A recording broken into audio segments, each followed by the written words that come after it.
Assalamualaikum warahmatullahi wabarakatuh.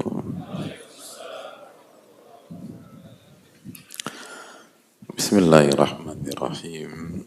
Alhamdulillahi rabbil alamin. Wabihi nasta'in ala umuri dunya wad din. Wassalatu wassalamu ala ashrafil anbiya wal mursalin wa ala alihi wa sahbihi wa man sara ala nahjihi bi ihsanin ila yaumiddin wa ba'd. Allahumma salli wa sallim wa barik wa an'im ala nabiyyina Muhammadin wa ala alihi wa sahbihi ajma'in.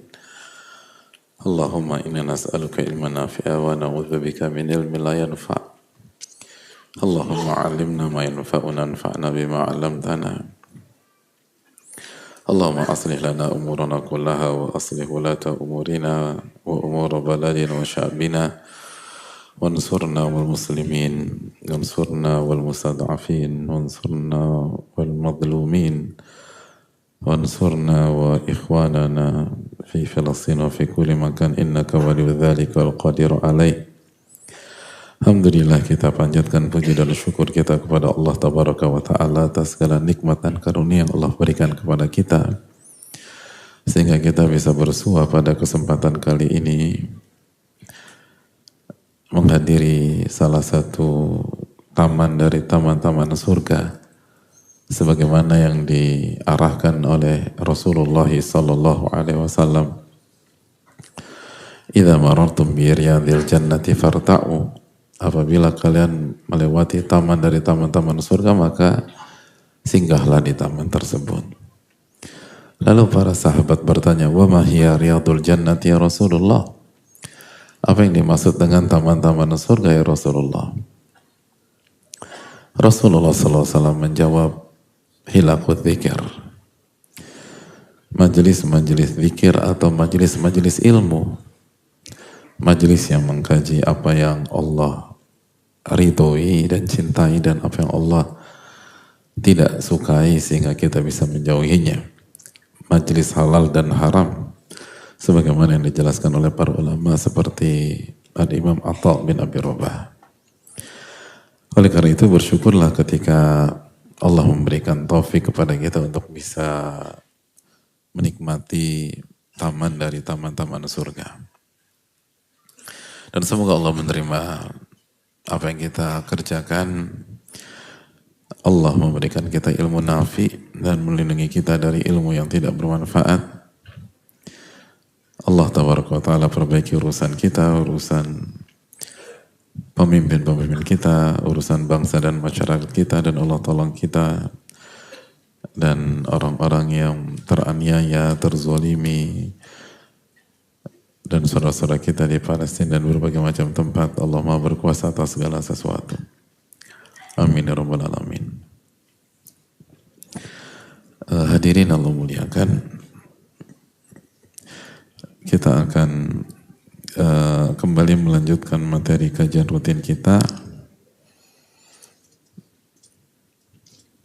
di bulan Dzulqa'dah ini, salah satu bulan haram di mana pahala dari amal ibadah dilipat gandakan oleh Allah, namun di waktu yang sama dosa pun dilipat gandakan oleh Allah Subhanahu wa Ta'ala. Dan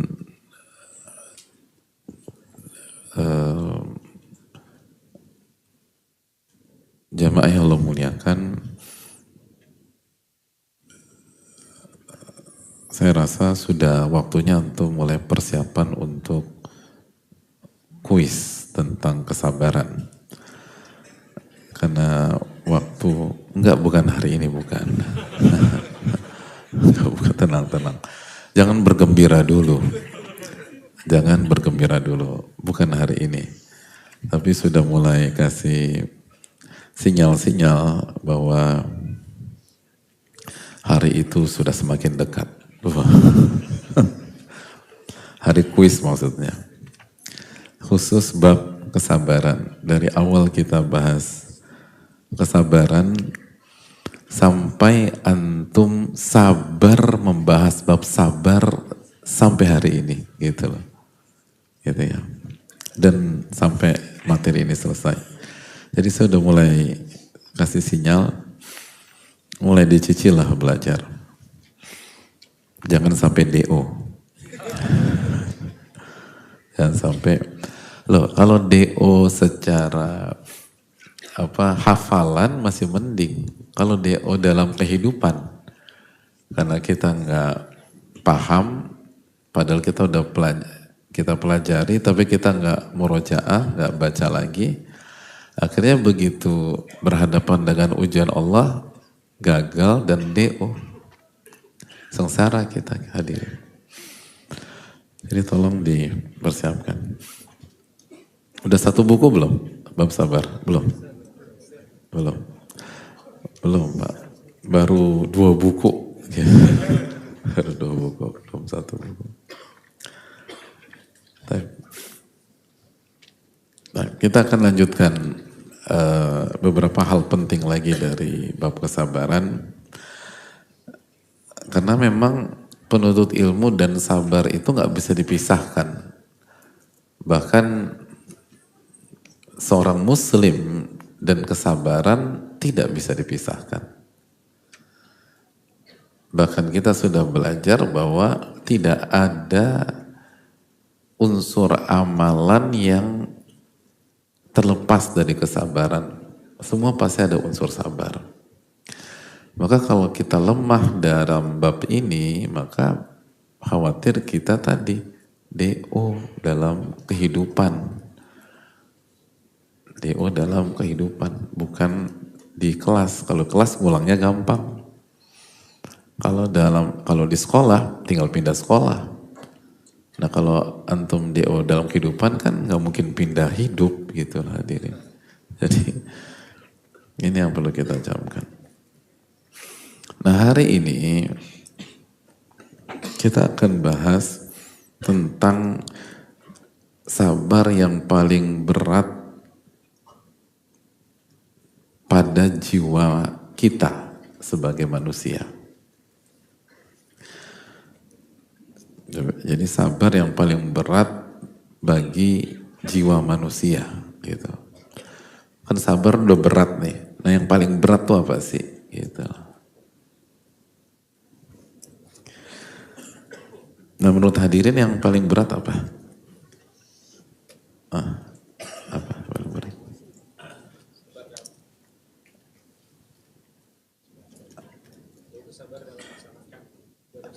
Sabar dalam betul belum baca. Ya. Kalau akhwat ada nggak akhwat? Apa sabar paling berat? Ada Ustaz. Lo dapet kenapa nggak mau terima?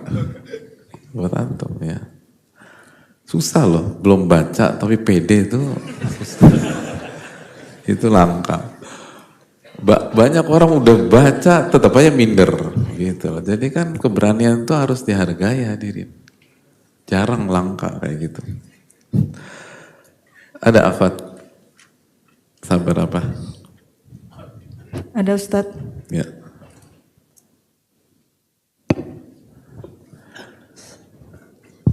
Sabar dalam ketaatan dan beribadah Ustaz. Ya. Bener nggak hadirin? Bener apa?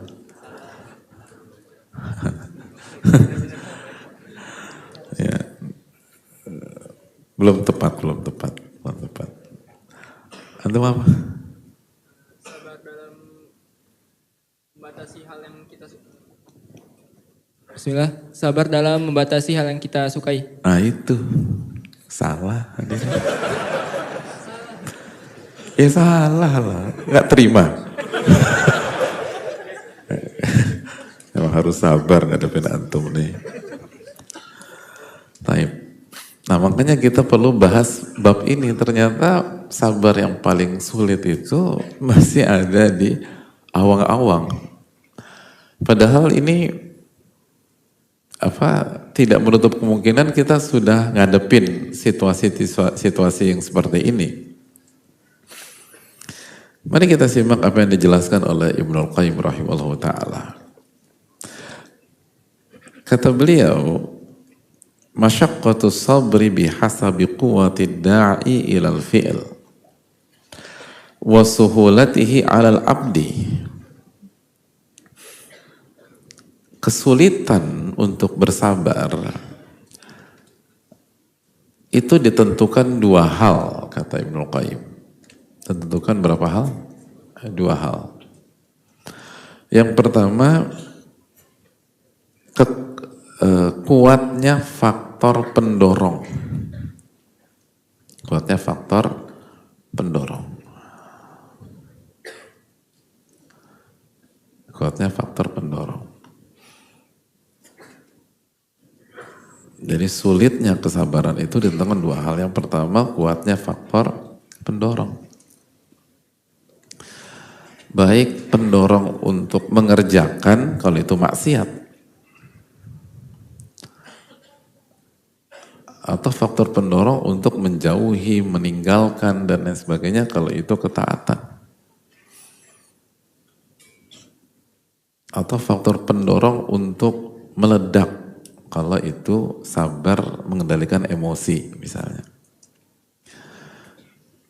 Faktor pendorong untuk marah-marah kalau itu berkaitan dengan emosi atau amarah. Jadi faktor pendorongnya itu semakin kuat, semakin susah sabar, semakin berat sabar. Yang kedua, faktor yang kedua, wasuhulatihi 'alal abdi.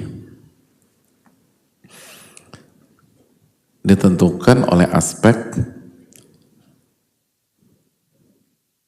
mudahnya hal itu dilakukan oleh seorang hamba. Gitu. Mudahnya hal itu dilakukan oleh seorang hamba. Kalau maksiat, semakin mudah melakukan maksiat tersebut, maka semakin susah sabarnya. Gitu.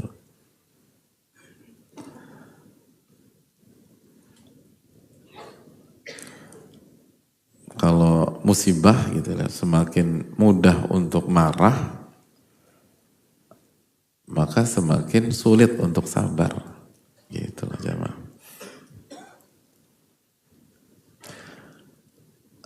Ya enggak jamaah sekalian? Mengerti enggak hadirin? Iya kan?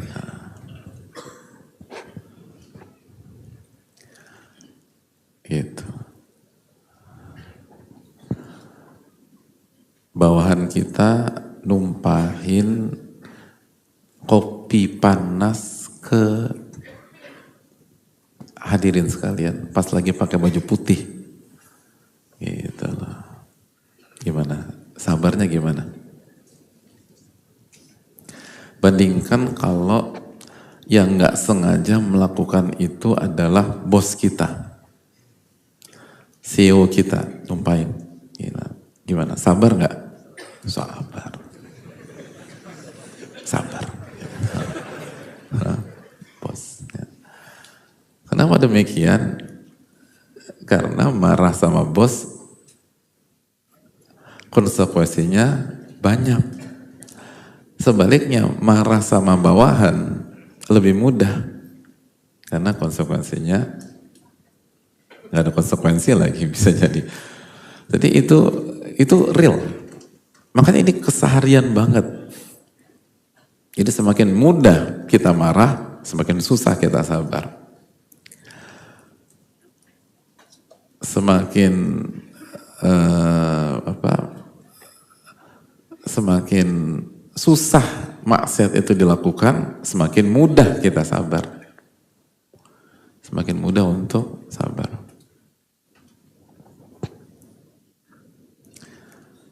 Gitulah hadirin.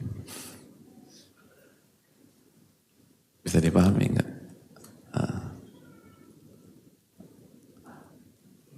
Kita penghasilannya UMR,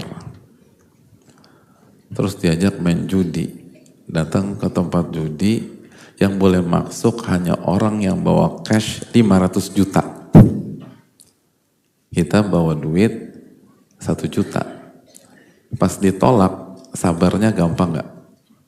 Gampang, sabar. Iya. nggak bisa masuk. Gak. Tapi kalau semua faktor terbuka, itu susah sabar. Nah, kira-kira demikianlah. Nah, kita lanjutkan. Fa idza ijtama'a fil fi'li hadhanil amrani kana sabru anhu ashaqqa syai'in ala sabir. Nah, kalau dua aspek itu bersatu, dua aspek itu adanya faktor pendorong dan mudah untuk dilakukan, maka pada saat itulah kita menghadapi situasi di mana sabar menjadi atau melakukan kesabaran menjadi hal yang paling sulit untuk kita lakukan dibanding kesabaran-kesabaran yang lain. Itu baik.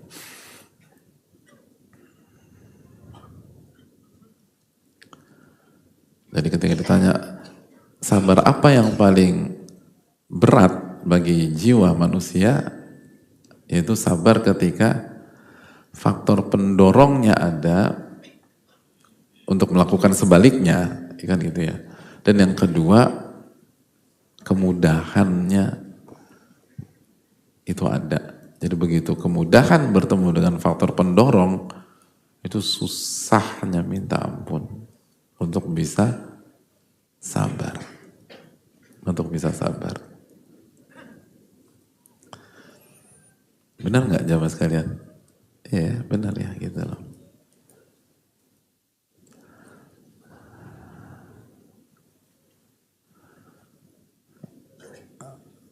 Wa in fukida ma'an sahula sabru anhu. Kalau dua aspek itu tidak ada faktor pendorong dan tidak ada kemudahan, maka sabar menjadi mudah. Makanya sabar yang paling mudah untuk berpuasa pas kapan? Ramadan, paling enak udah. Nggak ada yang provokasi secara umum. Secara umum ya. Ya ada mungkin beberapa lingkungan, tapi secara umum alhamdulillah di negara kita masih kondusif. Dan kalaupun mau ada orang mau batal, susah beli makan siang. Gitu loh. Nggak gampang. Masih secara umum demikian. Walaupun ya nggak seperti beberapa tahun yang dulu, tapi tetap aja nggak mudah. Jadi begitu faktor akses atau kemudahannya nggak ada dan faktor pendorongnya nggak ada, maka kita bisa sabar. Makanya tadi. Dan itulah kenapa hadirin Allah muliakan, kita lanjutkan dulu. Wa fuqidal akhar sahula sabru min wajhin wa sa'uba min wajhin. Dan itulah ketika salah satu aspek ada dan aspek yang kedua tidak ada, atau aspek yang ini tidak ada, maka sabar jadi mudah di satu sisi tapi sulit di sisi yang lain. Jadi ada sisi lebih sulitnya tapi tidak sepelik ketika pendorong dan kemudahannya itu terbuka. Nah itu dari sini kita paham kenapa tadi kita dengan mantap puasa 1 bulan penuh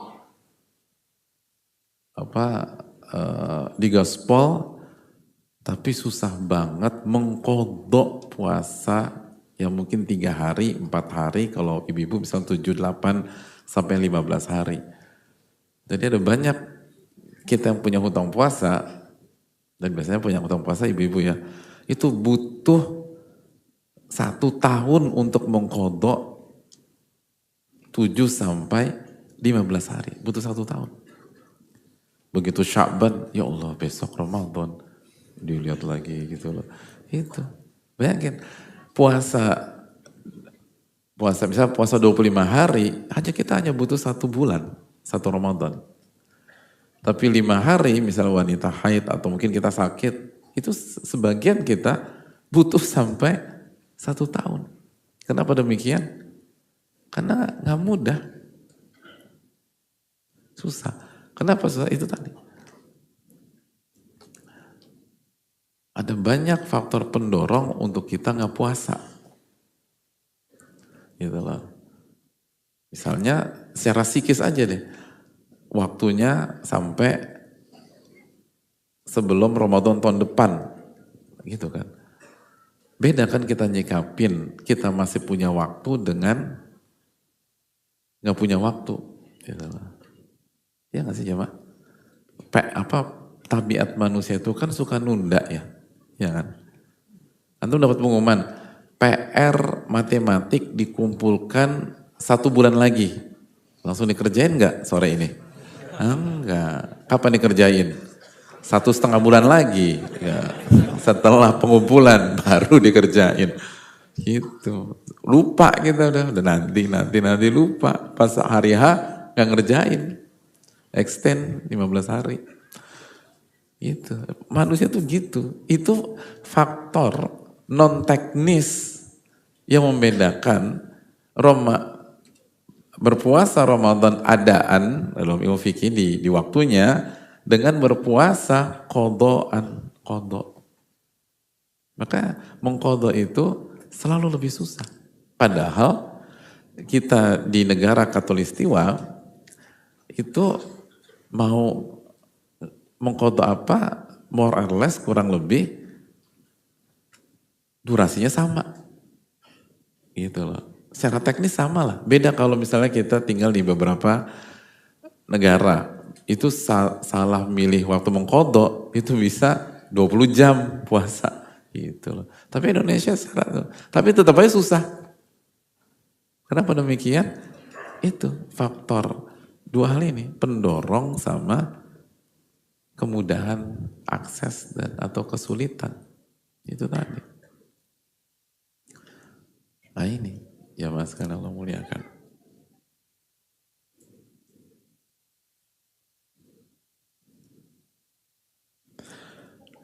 Kita lanjutkan. Faman la da'iya lahu ilal qatli was sariqa wa syurubil muskir wa anwa'il fawahish wa lahu wasahula alaih fasabruhu anhu min aisari syai'in wa ashali. Barang siapa yang tidak ada satupun, barang siapa yang tidak memiliki satupun faktor pendorong untuk melakukan pembunuhan, pencurian, minum khamar, atau melakukan zina dan perbuatan keji, dan juga nggak ada akses ke arah sana, susah, maka bersabar terhadap dosa-dosa di atas itu diantara sabar yang paling mudah. Gitu loh. Paling mudah. Paling mudah hadirin.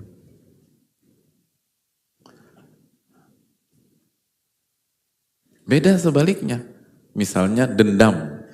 Itu bisa jadi pintu pembunuhan terbuka. Kenapa? Ada faktor pendorong. Faktor pendorongnya apa? Dendam. Atau dikhianati.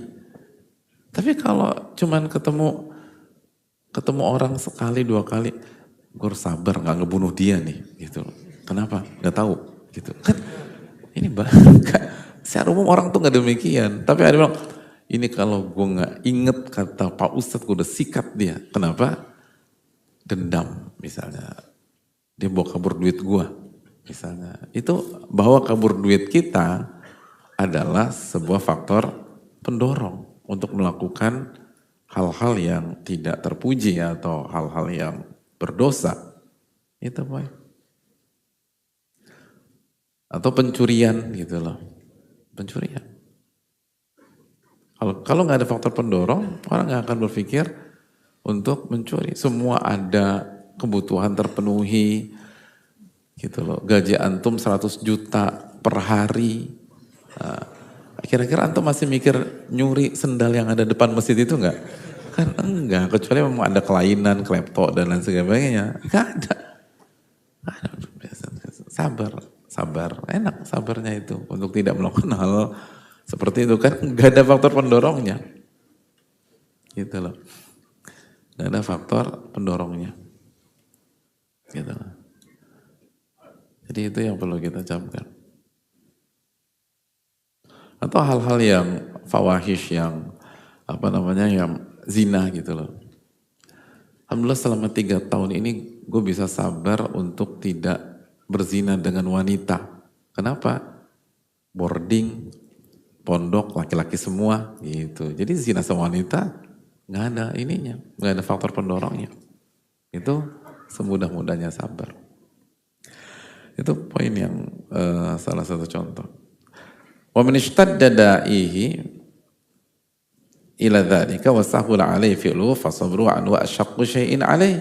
Dan sebaliknya, kembali beliau mengulang untuk menekankan kalau faktor pendorongnya besar dan mudah, maka itulah sabar yang paling sulit. Itulah sabar yang paling sulit. Gitu.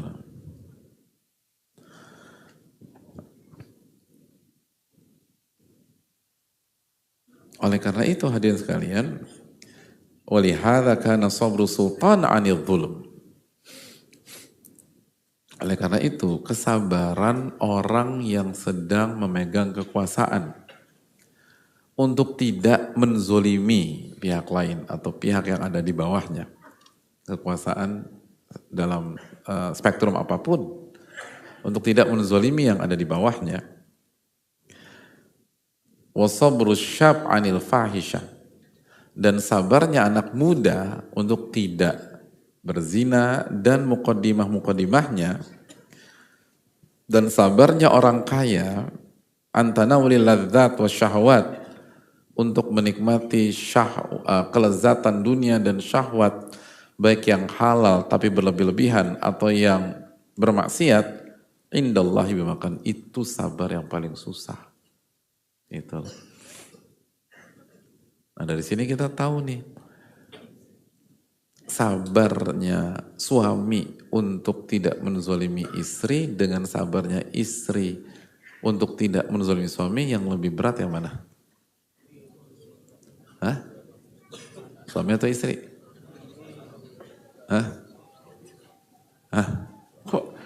Ya Allah, sampai jawab pertanyaan ini aja antum gak berani. Ini agak berat ini masalah kita ini hadirin. Jadi mana yang lebih berat, mana yang lebih berat untuk sabar, suami menzalimi istri atau istri menzalimi suami? Bayangin yang menjawab masih 10% loh. Yang subhanallah. Secara ya suami, kecuali yang berkuasa baru banyak istri gitu. Astagfirullahaladzim. Itu. Jadi ini memang pokoknya yang punya kekuasaan lebih berat untuk tidak zolim, karena kan yang bisa udah nggak ada yang bisa sentuh dia. Beda kalau bawah ke atas, zolim sedikit kena gitu loh. Atau itu tadi, menikmati hiburan-hiburan yang haram, itu kan semua butuh duit, butuh fulus. Gitu loh.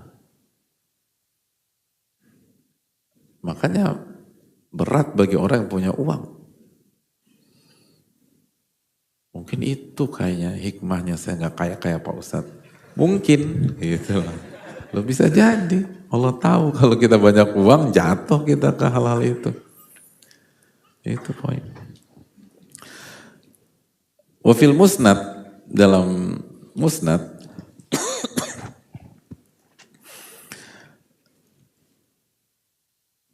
Nabi SAW bersabda, ajiba rabbuka min syabin laysat lahu sabwah. Allah itu ajiba, kagum dengan anak muda yang tidak punya kecenderungan kepada hawa nafsu. Soba, laisa lahu soba itu artinya laisa lahu mailun ilal hawa.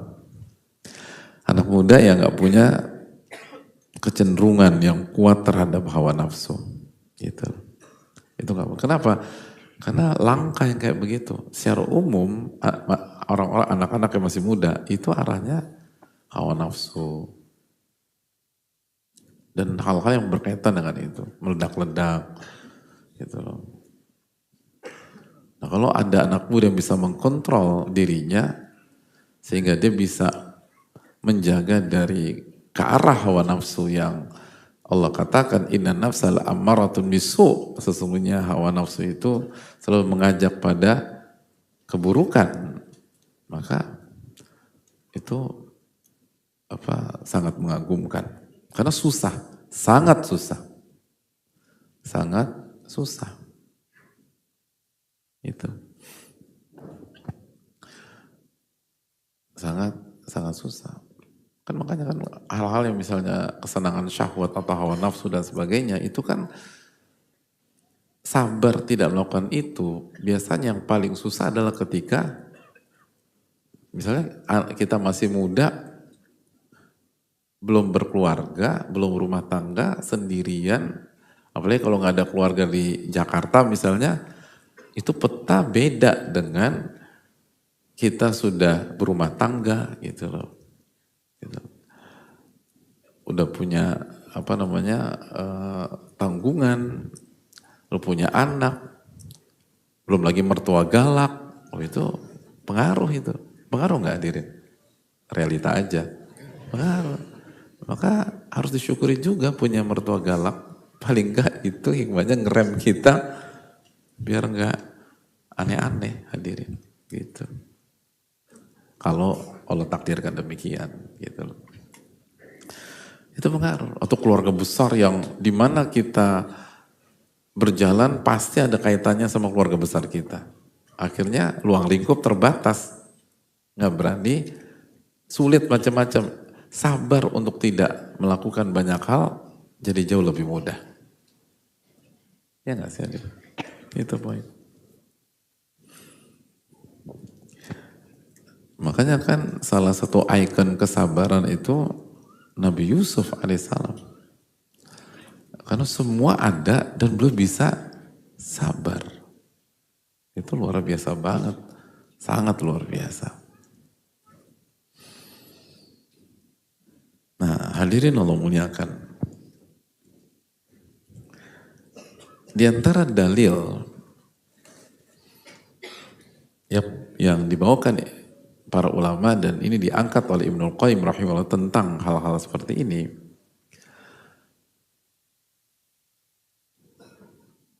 Dan dalil yang beliau angkat sangat menarik buat kita dan pernah kita bahas, tapi kita belum bahas dari angle ini. Adalah hadis sab'atun yudhilluhumullahu fi dhillih yauma la dhilla illa dhilluh. 7 golongan yang dinaungi oleh Allah di hari kiamat, di mana tidak ada naungan kecuali naungan Allah Subhanahu wa ta'ala. Kalau hadirin renungkan ke-7 golongan tersebut, semuanya punya unsur ini. Dan ini pelajaran mahal yang memberikan pesan kepada kita bahwa orang yang bisa bersabar di tengah dorongan yang begitu besar dan akses yang mudah, tapi dia memilih untuk bersabar, itu ganjarannya luar biasa di sisi Allah.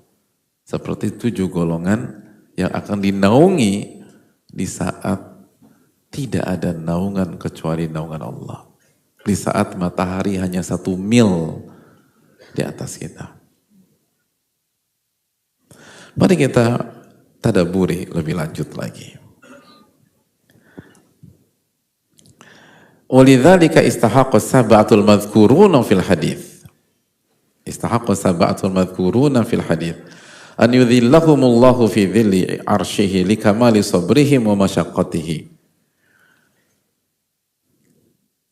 Oleh karena itu, 7 golongan yang disebutkan di dalam hadis berhak mendapatkan naungan Allah, berhak Allah naungi di bawah arsy-Nya Allah di saat tidak ada naungan kecuali naungan Allah Subhanahu wa taala. Kenapa? Likamali sabrihim, karena kesempurnaan mereka dalam bersabar. Wa masyaqqatihi, dan beratnya sabar yang mereka emban. Karena 7 golongan tersebut menghadapi faktor-faktor pendorong yang sangat kuat, provokator yang sangat luar biasa, dan di waktu yang sama akses ruang kemudahan terbuka lebar di hadapan mereka. Tapi mereka memilih untuk bersabar. Itu hadir. Jadi Allah nggak menyanyiakan. Allah tidak menyanyiakan.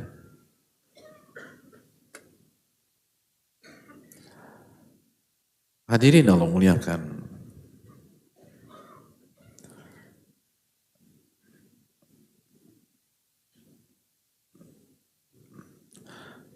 Kita mulai dari yang pertama.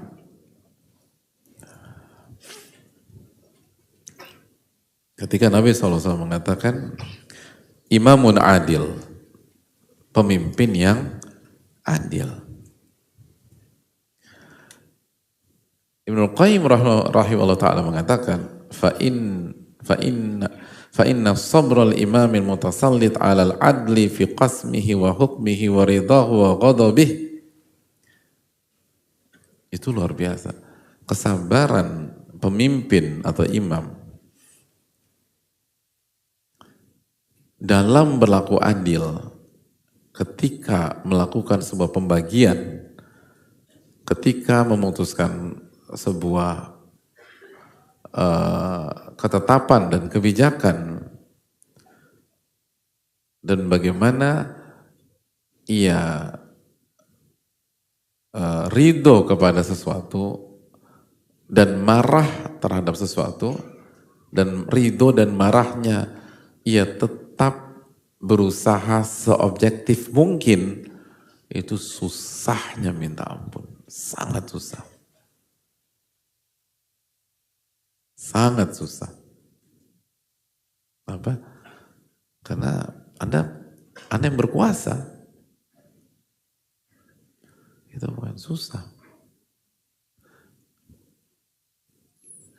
Jadi kalau seseorang yang punya kekuasaan memilih untuk bersikap adil, memilih untuk tetap bersikap objektif, bersikap adil, tidak berat sebelah, atau bukan karena faktor-faktor lain, tapi semua berdasarkan ilmu, semua berdasarkan data, semua berdasarkan maslahat umum,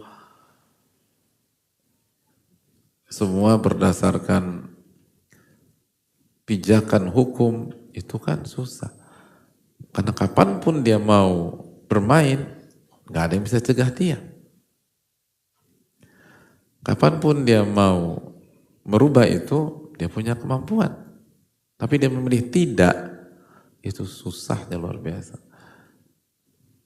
Kalau dia mau berat sebelah, gak ada yang bisa protes. Dalam arti, protes juga gak dianggap. Jadi dia lawan itu semua dan dia memutuskan untuk tetap bersikap adil. Wah, itu susahnya minta ampun. Susahnya luar biasa. Susah. Itu poin. Dan dari sini kita bisa mengambil ilmu dan hikmah ya di dalam kehidupan kita keseharian. Ketika misalnya ada teman kita memegang sebuah posisi atau mengemban tanggung jawab, kita jangan gampang jadi komentator. Karena semua di posisi itu tuh susahnya minta ampun. Susah.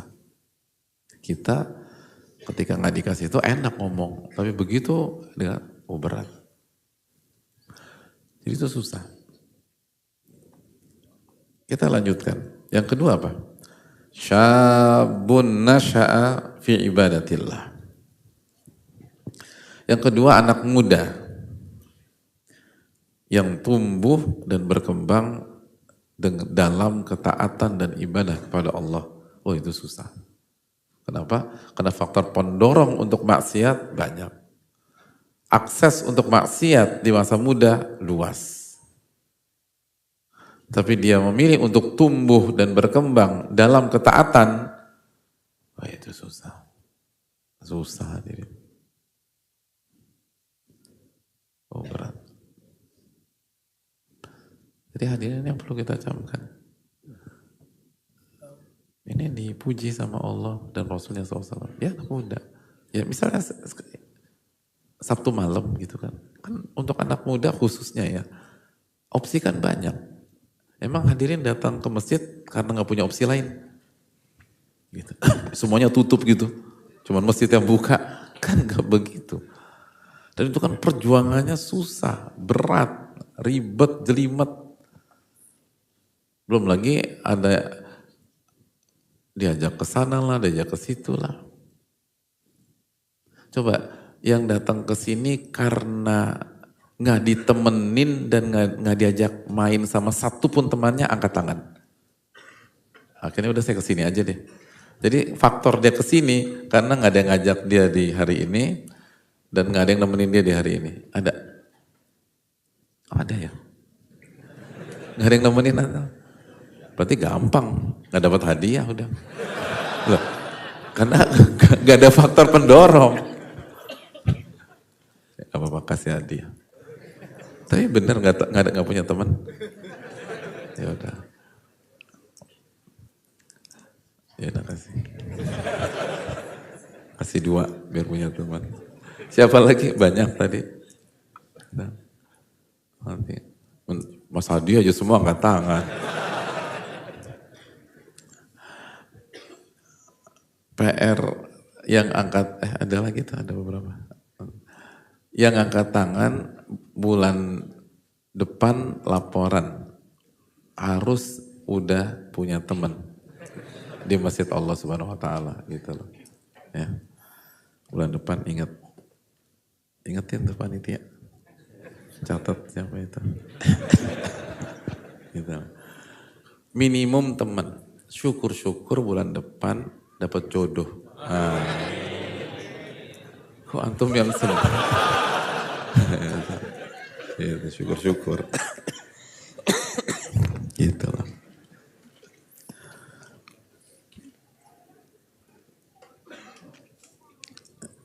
Kita lanjutkan. Yang berikut, warajulun. Oh, ada. Oke, kita lanjutkan pada maghrib insyaallah taala. Wassalamualaikum warahmatullahi wabarakatuh.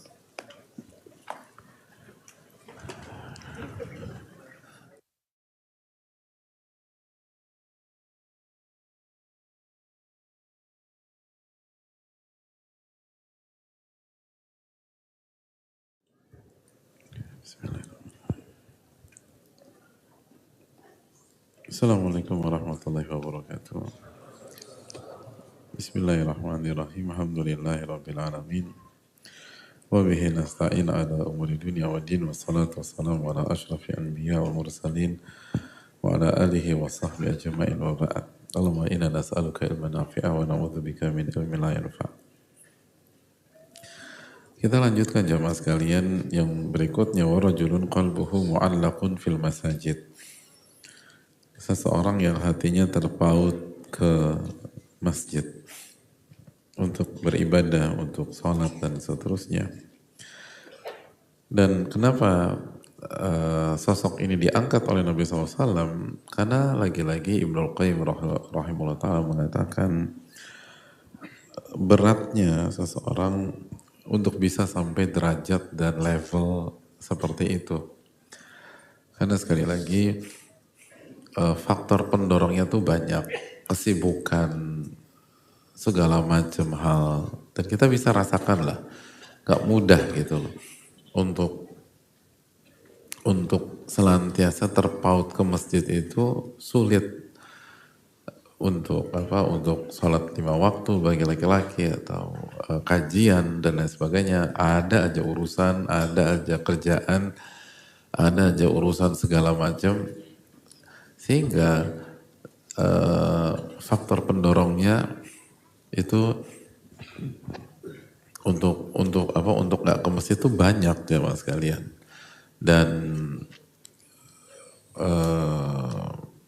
nggak semudah yang kita pikirkan. Padahal akses ke masjid kita itu gampang loh. Kalau dibanding banyak negara di dunia ini gitu.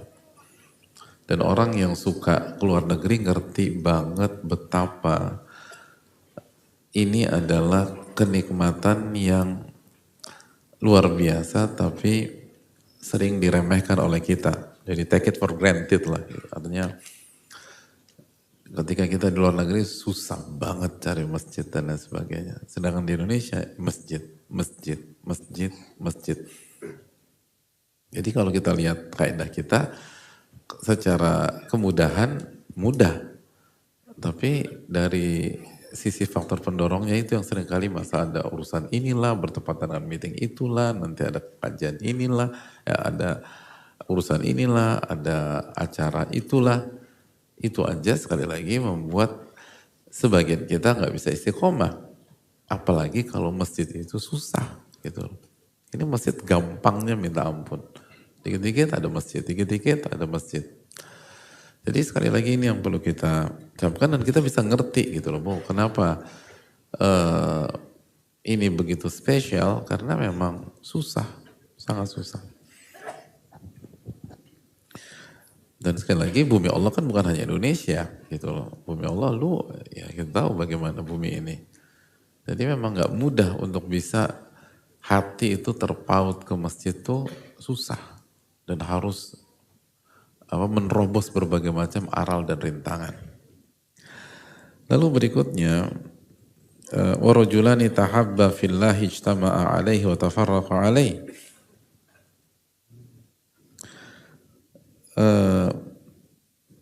Yaitu sabarnya dua sosok atau lebih yang saling mencintai karena Allah Subhanahu wa taala di saat mereka bersama dan di saat mereka berpisah. Nah, kenapa ini disebutkan? Karena ini salah satu bentuk kesabaran yang sangat sulit.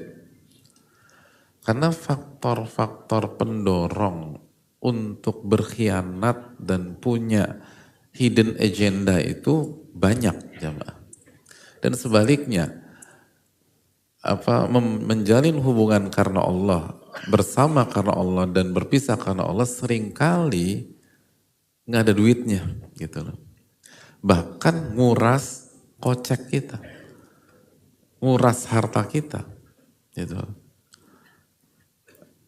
Karena menjalin hubungan itu nggak ada yang gratis. Itu semua orang yang ngerti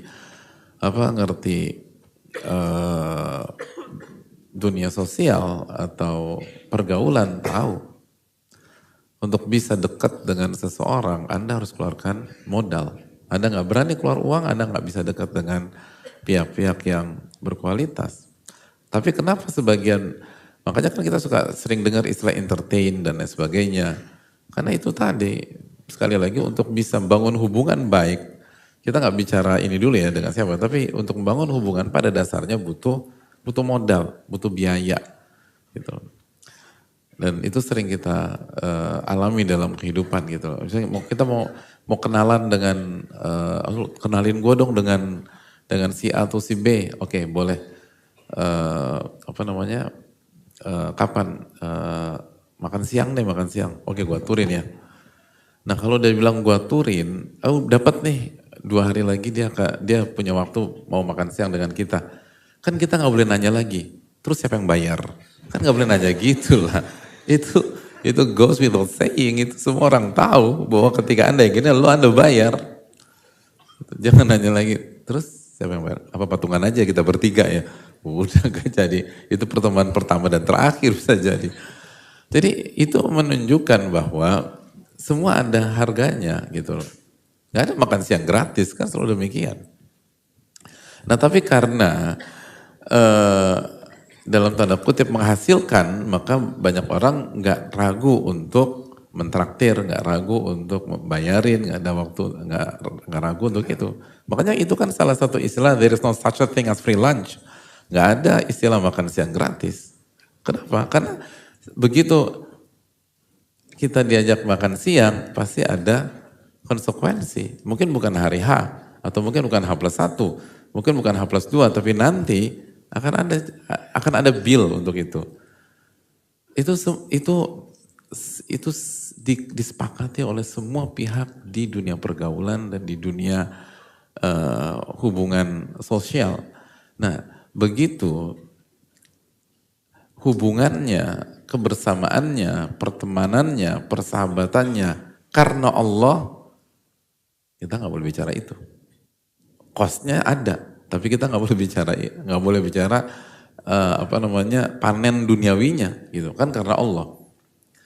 Jadi tetap membutuhkan biaya, butuh budgeting, butuh segala macam, tapi Anda nggak bisa kasih bill itu di dunia, Anda nggak bisa rembes itu di dunia, Anda baru ambil di akhirat. Susah, nggak mudah. Makanya menarik gitu loh. Jadi orang-orang yang bisa bertahan dengan hadirin sekalian karena Allah, itu orang yang berarti terbukti sabar banget ngadepin hadirin sekalian gitu. Ngerti gak sih? Ngerti. Bukan karena hadirin nyebelin, enggak. Bukan, tapi sebagaimana hadirin sekalian harus melakukan hal yang sama. Kan ini simbiosis mutualisme. Ijtama'a alai wa tafarraqa alai. Mereka ada dua pihak yang bersama karena Allah dan berpisah pun karena Allah SWT. Bukan karena baper, bukan karena tersinggung pribadi, bukan karena nggak ada duitnya, tapi ketika bersama karena Allah dan berpisah karena Allah SWT. Itu susah banget karena faktor-faktor untuk menjauh atau melakukan pengkhianatan atau main belakang banyak. Dan kita lihat Nabi SAW dan para sahabat. Untuk Nabi SAW, untuk para sahabat bisa dekat dengan Nabi SAW di fase Mekah, taruhannya apa? Nyawa, itu poinnya. Harta, diputus dari keluarga. Seperti Mus'ab bin Umair, diputus dari keluarga. Itu poin. Abu Salamah dan Ummu Salamah berpisah kurang lebih setahun. Itu konsekuensi untuk bisa dekat dengan manusia terbaik sallallahu alaihi wasallam. Jadi sejarah mengatakan itu. Jadi jangan berpikir bisa dekat dengan orang soleh dan seterusnya nggak butuh modal. Justru di situ tantangannya. Anda harus berani keluarkan modal terlepas harta, waktu, tenaga segala macam, dan Anda nggak boleh pamrih dan nggak boleh mengharapkan panen materi di dunia, nggak boleh. Susahnya minta ampun. Nah kalau berhasil dapat naungan Allah Subhanahu Wa Taala di akhirat.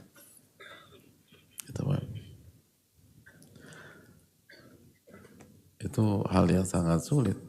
Dan kalaupun ketika kita menjalin hubungan lalu kita dikhianati, kita nggak boleh lepas kontrol. Karena kan kita menjalin hubungan dengan karena Allah. Dia mau setia kayak, dia mau jadi pengkhianat kayak, dia mau nusuk kita di belakang, urusan dia dengan Allah. Sedangkan kita tetap berusaha menjaga niat tulus kita kepada Allah Subhanahu Wa Taala. Oh itu susah lagi. Oh susah. Gak mudah. Allah Ta'ala alam bisawab. Itu butuh mujahadatun nafas. Nah kalau Anda berhasil, naungan Allah di hari kiamat. Allahu Akbar. Terus yang berikutnya jamaah Allah muliakan. Wa rajulun talabathu imra'atun dhatu mansibin wa jamal. Faqala inni akhafullah. Sabarnya seseorang yang diajak oleh wanita yang memiliki kecantikan dan kedudukan. Ditolak sama dia dengan mengatakan ini akhafullah, saya takut sama Allah. Oh ini susah, jelas. Nggak perlu jelasin panjang lebar lah ya buat hadir sekalian ya. Semua udah ngerti susah. Bayangkan, diajak, bukan hadirin PDKT loh. Bukan hadirin traktir makan atau candlelight dinner atau segala macam. Diajak. Dan semua bill dia yang tanggung. Cantik, punya kedudukan. Oh. Terus jawabannya, terima kasih, saya takut sama Allah. Itu lulus bab kesabaran. Gitu loh. Itu bisa nggak ngomong-ngomong? Allah Ta'ala ya, semoga Allah jaga kita dari itu ya. Dan semoga kita nggak diuji seperti itu. Berat itu, ujian berat. Itu ujiannya Nabi Yusuf. Gitu loh. Ujiannya Nabi Yusuf. Itu aja Allah berfirman, laula an ra'a burhana rabbih gitu loh. Kalau saja Nabi Yusuf tidak melihat burhan, petunjuk, sign dari Allah SWT. Jadi Nabi Yusuf kalau kalau saja beliau tidak melihat. Dan Nabi Yusuf adalah orang-orang yang mengikhlaskan, berusaha sepanjang hidupnya untuk ikhlas, baru bisa ngadepin ujian seperti ini. Jadi kalau orang yang masih suka ria, masih suka ini, cari validasi orang, berat udah ngadepin yang kayak begini. Ini untuk bisa lolos ujian kayak begini, ini orang harus ikhlasnya luar biasa. Itu Allah berfirman dalam surat Yusuf. Itu poin. Gitu. Ada sebagian orang itu perempuan nggak mau dikejar-kejar atau perempuan gitu loh. Ini kita nggak usah buat movement, nggak usah buat segala macam. Dia yang datang ke kita. Lalu kita bilang, mohon maaf, panggilnya siapa? Ukhti ya. Mohon maaf Ukhti, saya takut sama Allah. Gitu. Gitu. Atau bahasanya Maryam. A'udzu birrahmani minka in kunta taqiyya gitu. Aku berlindung kepada Allah, aku berlindung kepada Ar-Rahman dari kamu. Jangan dekati aku jika kamu bertakwa gitu. Bisa enggak? Ada cewek WA antum, aku berlindung kepada Allah dari kamu. Jangan WA aku lagi jika kamu bertakwa kepada Allah. Oh, ini baru. Itu Ikhwan Ori. Itu orang original tuh. 100% gitu. Jangan hubungi aku lagi jika kamu bertakwa. Gitu. Susah banget. Sangat susah. Makanya Maryam yang jadi yang diuji dengan ini itu kalau dari laki-laki ikonnya Nabi Yusuf, kalau dari perempuan ikonnya Maryam, dan Maryam wanita sempurna, bukan wanita soleha lagi. Wanita sempurna. Itu makanya. Orang-orang yang menjaga ikhlas susah. Semoga Allah jaga kita. Sebagian ulama menjelaskan ada tafsir yang kedua. Nah ini lebih pelik lagi tafsir yang kedua. Kalau kita gagal di tafsir pertama tadi, udah gak ada harapan tafsir kedua ini. Ini tafsir kedua, tafsir yang kedua. Wanita ini, wanita yang cantik jelita dan punya kedudukan, itu bukan ngajak zina, tapi ngajak nikah. Tenang. Ya, biasa aja lah, jangan tenang. Responnya biasa aja, biar kelihatan berkelas gitu. Ngajak nikah. Lalu ditolak, saya takut karena Allah, saya takut kepada Allah. Saya khawatir tidak amanat memberikan hak kamu. Oh itu. Kok barokallah? Kan nggak jadi nikah. Kenapa barokallahu lak wa barokallahu wa jama' bainakum khair? Kok kan nggak jadi nikah. Jadi bukan diajak zina, diajak nikah. Oh, luar biasa. Ini menunjukkan orang-orang yang ikhlas dan orang-orang yang sabar di level tinggi itu bukan bermadhab aji mumpung. Gitu loh. Bukan nggak ngaji mumpung. Halal loh ini. Tapi kalau Anda rasa Anda tidak bisa amanat, Anda tidak bisa menunaikan hak, jangan. Gitu. Makanya tadi saya bilang, ini tafsir yang kedua ini lebih pelik daripada tafsir yang pertama. Kalau kita gagal tafsir pertama, udah gak usah bicara tafsir kedua deh. Susah ini, bayangkan. Ajak nikah halal, tapi nggak mau. Wanita yang bilang, saya serahkan diri saya atau nikahi saya siap. Gak usah, mau kaya, cantik, gak usah mikirin nafkah, gak usah ini, gak usah segala macam. Yang penting temenin aku ke kajian gitu loh. Apa? Tidak ukti, saya takut sama Allah. Itulah dia. Berat ya? Emang hidup tuh berat ya?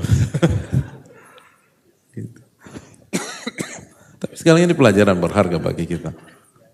Dan ini enggak, artinya ini bukan berarti, jangan salah paham loh. Jangan salah paham dalam memaknai ini. Jadi bukan berarti kalau ada wanita yang cantik, yang punya kedudukan, yang soleha, maju ke antum, antum tolak. Lalu antum berhadap dapat naungan Allah Subhanahu Wa Taala. Ini bagi orang yang khawatir dia tidak amanah. Khawatir ya. Jadi nerima cuman karena aji mumpung misalnya. Itu tadi. Yang penting ada apa? Ada kesempatan udah diambil aja. Tapi nggak mempertimbangkan ketakwaan, nggak mempertimbangkan ini dan seterusnya. Gitu. Makanya kan hal-hal mubah tuh jangan aji mumpung. Gitu. Semua kan begitu. Kalau kita mau melakukan sesuatu harus ada alasan yang kuat. Alasan yang membuat kita bisa menjawab pertanyaan Allah di hari kiamat. Nah kalau kita bisa itu, dan ini sabarnya ekstra loh. Itu kudanya luar biasa. Cantik, punya kedudukan, kaya, dan kita tolak. Minta yang halal, nggak minta haram, minta yang halal. Tapi kita katakan saya nggak mau karena artinya saya khawatir nggak amanat atau saya lagi ada tanggung jawab, saya harus menelantarkan dan lain sebagainya. Wallahu ta'ala bishawab. Itu poin. Lemes hadir sekarang, berat. Tapi yang terakhir, yang berikutnya, yang kedua dari terakhir, warajulun tasaddaqa fa akhfaha hatta la ta'lam shimaluhu ma tunfiqu yaminuh. Itu seseorang yang berinfak dalam kesunyian dan kerahasiaan, ya sembunyikan infaknya sampai tangan kirinya tidak tahu apa yang diinfakkan oleh tangan kanan. Ini susahnya minta ampun dan sabar harus ekstra. Kenapa? Karena faktor pendorong untuk tampil, faktor pendorong untuk memamerkan, faktor pendorong untuk show off dan lain sebagainya untuk bidang pribadi sangat terbuka, apalagi hari ini. Apalagi hari ini. Di dekade-dekade sebelumnya itu aja udah susah. Sebelum ada social media itu aja udah susah. Hari ini semua bisa lakukan itu.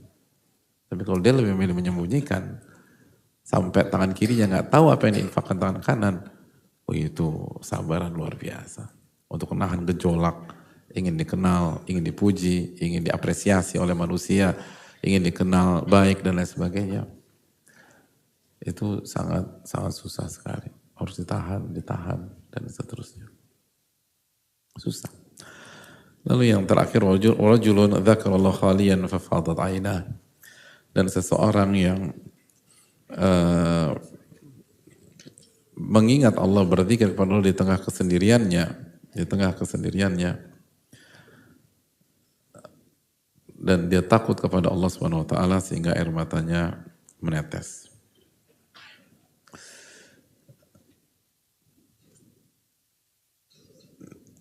Dan itu susah, itu sulitnya minta ampun.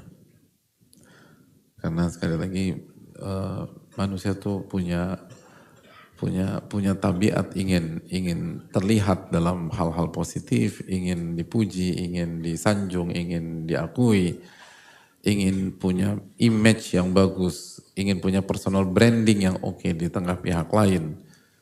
Dan ibadah ini sangat bergengsi di tengah masyarakat. Tapi oleh karena itu ketika dia bisa tahan, itu luar biasa.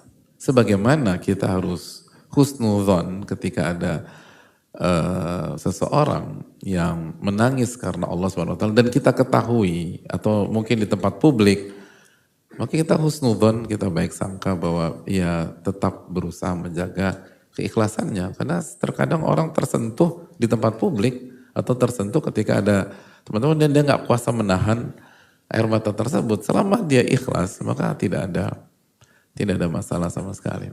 Tapi sekali lagi, menjaga keikhlasan itu sangat susah dan menjaga dorongan-dorongan untuk memperlihatkan, untuk memamerkan itu susahnya minta ampun. Dan kalau orang berhasil, maka dia layak untuk mendapatkan naungan Allah pada hari kiamat kelak. Wallahu ta'ala bishawab.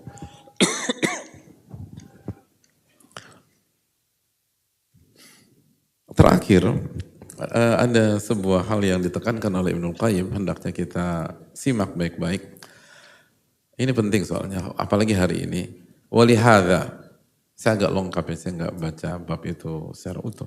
Walihada kana sabru an ma'asil lisani wal farji min as'abi anwa'is sabr li syiddati da'i ilaihima wa suhalatihima.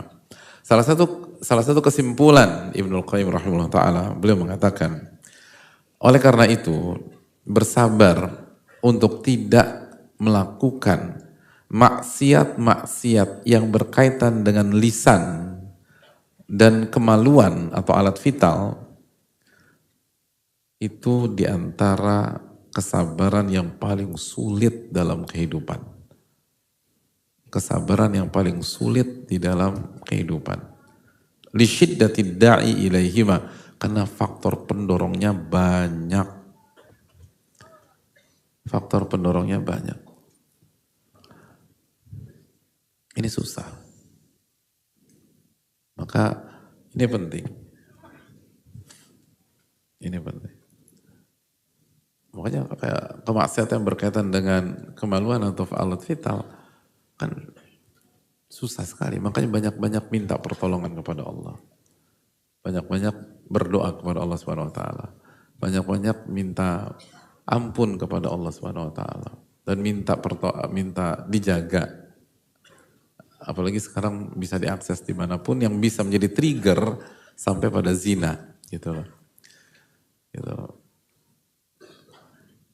Mungkin zinanya mungkin bukan di rumah, tetapi banyak hal-hal yang menstimulus itu bisa dilakukan di rumah hari ini, dan akhirnya dia lepas kontrol dan melakukan itu walaupun di luar. Itu poin. Jadi itu yang perlu kita camkan. Dan yang kedua, kalau misalnya kita melihat orang terjatuh dalam dalam hal ini, khususnya ketika ridho sama ridho, suka sama suka, maka dukung dia untuk bertobat kepada Allah Subhanahu wa taala, hadirin. Karena ini memang susah, apalagi kondisi hari ini. Susah. Jangan tambah dijatuhkan gitu loh. Jangan tambah dijatuhkan. Masa udah ngaji masih begini? Enggak, emang susah. Jadi nggak bisa mengatakan masa udah ngaji. Ini salah satu yang terberat. Ini di masa Ibnul Qayyim. Gimana kalau hari ini? Ini kan, beliau kan bahas di masa beliau. Ini paling susah udah. Karena faktornya banyak, pendorongnya banyak. Ini belum ada segala macam media seperti hari ini. Maka itu yang perlu kita camkan. Tentu saja ada pengecualian, artinya bedakan dengan orang yang memperkosa dan segala macam dan memang niat jahat dan ngerusak, ngancurin, itu pembahasannya berbeda. Tapi kalau kita punya teman atau saudara benar terjatuh gitu loh, khilaf dan benar ini emang susah gitu. Jadi jangan berpikir bikin malu. Ya, itu sangat memalukan, tapi di sisi lain ini ulama yang mengatakan ini salah satu hal yang paling susah untuk dihindari. Lalu juga pelajaran bagi pihak yang merasa, kok gue terjatuh lagi di sisi ini, akhirnya rendah diri, putus asa, lalu self blaming, lalu ngejudge diri sendiri, akhirnya benar-benar menjauh dari Allah. Ini juga emang susah, emang berat. Jadi begitu tergelincir langsung istighfar, taubat kepada Allah Subhanahu wa taala. Istighfar, taubat kepada Allah. Yang merasakan itu bukan hanya Anda saja melakukan itu, tapi memang ini susahnya minta ampun. Maksiat, kemaluan itu susahnya luar biasa. Maka butuh pertolongan kepada Allah Subhanahu wa taala. Dan butuh saling dukung satu dengan yang lain. Lalu yang terakhir Ibnu Qayyim menekankan tentang maksiat lisan. Fa inna ma'asiyal lisan faqihatul insan. Lihat bahasa yang digunakan Ibnu Qayyim rahimahullah. Sesungguhnya maksiat lisan itu seperti buah-buahan bagi manusia. Buah-buahan bagi manusia. Jadi fa inna ma'asiyal lisan faqihatul insan. Maksiat lisan itu buah-buahannya seperti buah-buahan bagi manusia. Maksudnya apa? Hah? Maksudnya apa?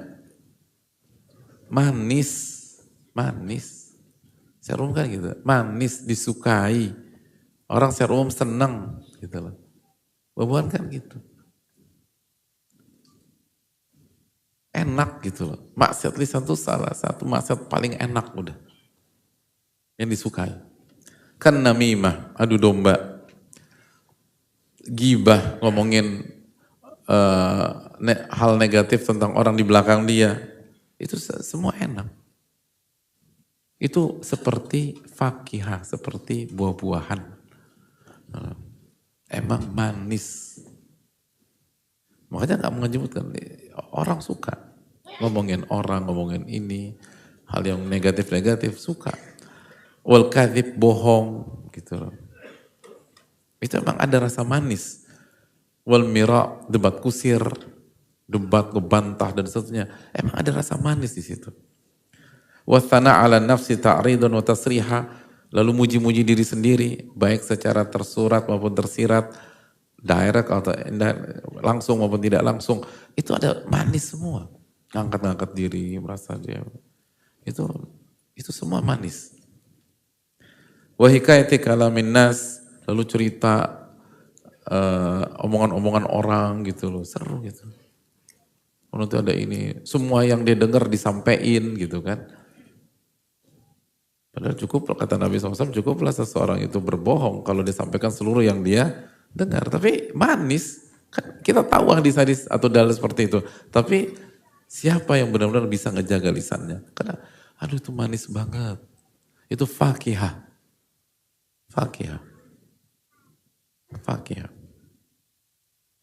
Susah ditolak.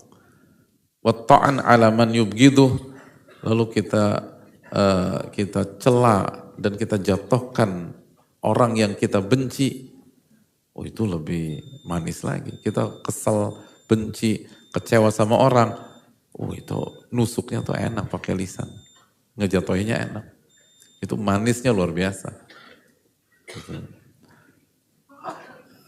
Lalu wa madaha man yuhibbuhu wa nahwu dzalik, sebaliknya kalau kita suka mengagumi seseorang, mencintai seseorang, itu kita puji dia setinggi langit, itu manis banget.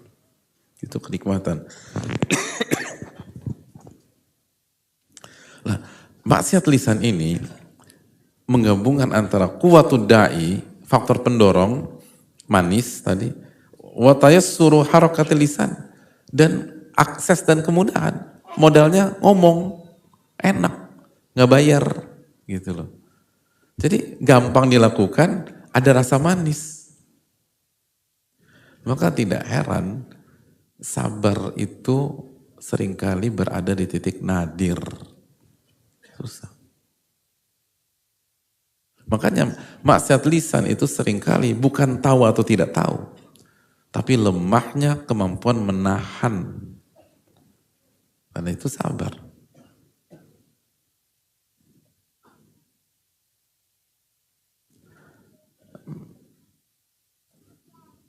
Makanya kata Nabi SAW kepada Mu'adz radhiyallahu ta'ala, amsik alaika lisanak,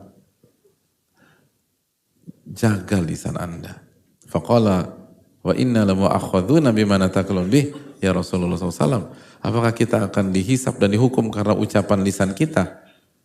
Kata Nabi SAW, wahal yakubun nas finnar ala manakhirihim illa hasaidu alsinatihim.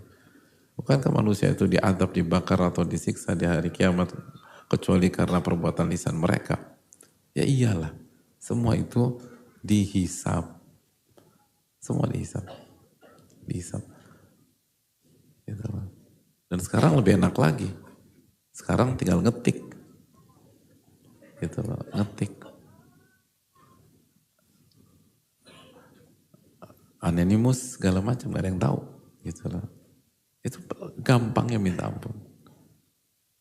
Makanya kan banyak yang kalau di sosial media sangar ketika ketemu nggak segitu-gitunya juga. Karena itu tadi, itu kan menunjukkan bahwa kemudahan dan akses untuk bebas bermaksiat lisan itu luar biasa hari ini. Sangat luar biasa. Dan ada rasa manis, ada kelezatan.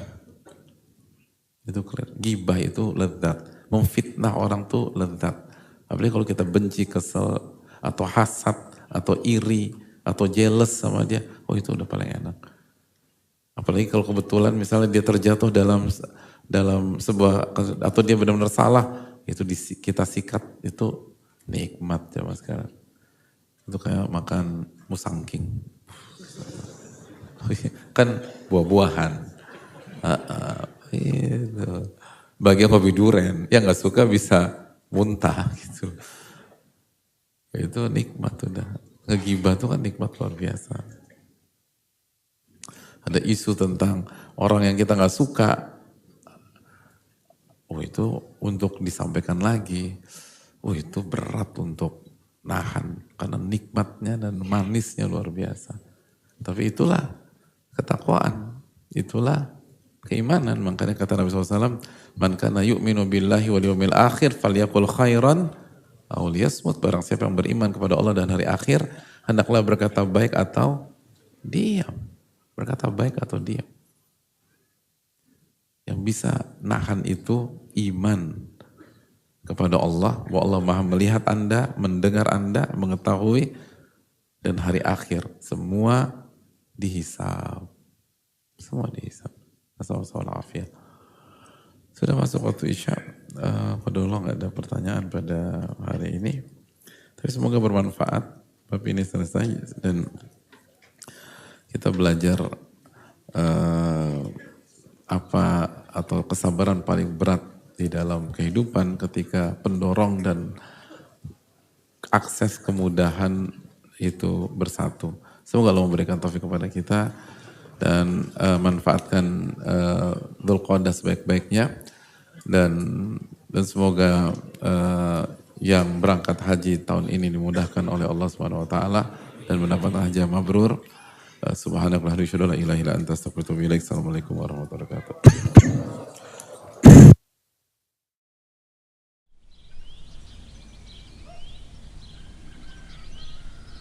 Satu sedekah kita bisa berbalas 700 kali lipat pahala dari Allah Ta'ala. Bahkan berbalas lebih bagi hamba-hamba yang Allah kehendaki. Jangan ragu untuk bersedekah. Mulailah bersedekah kepada yang terdekat, seperti keluarga, kerabat, hingga saudara jauh yang membutuhkan.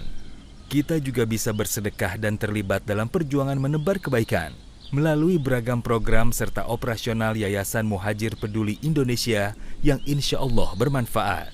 Sampaikan sedekah terbaik kita melalui